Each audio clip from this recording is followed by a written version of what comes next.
Good morning, everybody. Welcome to Saturday, best day of the week other than Friday because the weekend's just about to start.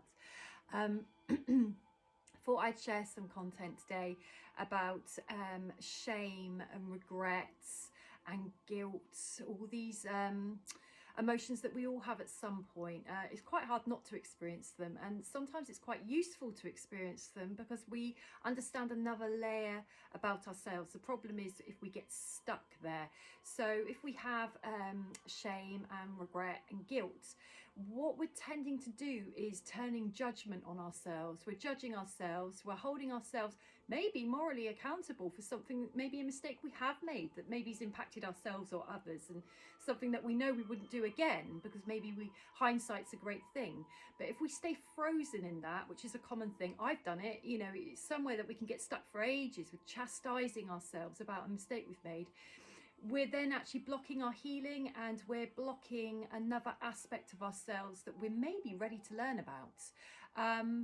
It's fundamental in a way that we're either going to all experience every emotion there is, or it's actually on a healing level a really important lesson to experience every emotion there is. But these lower vibrational emotions that we go into are harder to come out of than the higher vibrational emotions we have of joy, gratitude, love, compassion, all those types of ones. In a way, we don't really want to come out of those, we want to stay in those. But again, these emotions can be fleeting depending on what we're going through in life. So remember, if you're working in those lower realms there, which is the human experience, and you're swimming around that quagmire and struggling to get out, how much self-compassion are you offering yourself? How much self-love, self-kindness, patience, empathy are you extending to yourself? Or do you find it easier to give up to others but apply a different rule to yourself? Again, I'm talking from experience here as well, so it's not a judgment if you're in that situation. The problem is if you get stuck there. It's not useful, it's not helpful, it doesn't change anything, and it doesn't get you out of anything. It doesn't help others either, because everybody else is going to need you and want you in your best self, not there. But it's okay to touch on those emotions, because actually this is where you can do a lot of your healing. You dip a big toe in to those waters, you see what's looming down there.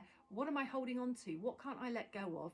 Where am I judging myself? Where am I shaming myself? And I keep shame there in order to protect me from going near something that feels awful. So we stay in shame. It can be a protective barrier, but if we stay there too long, it becomes quite a toxic barrier to our own healing and our own self.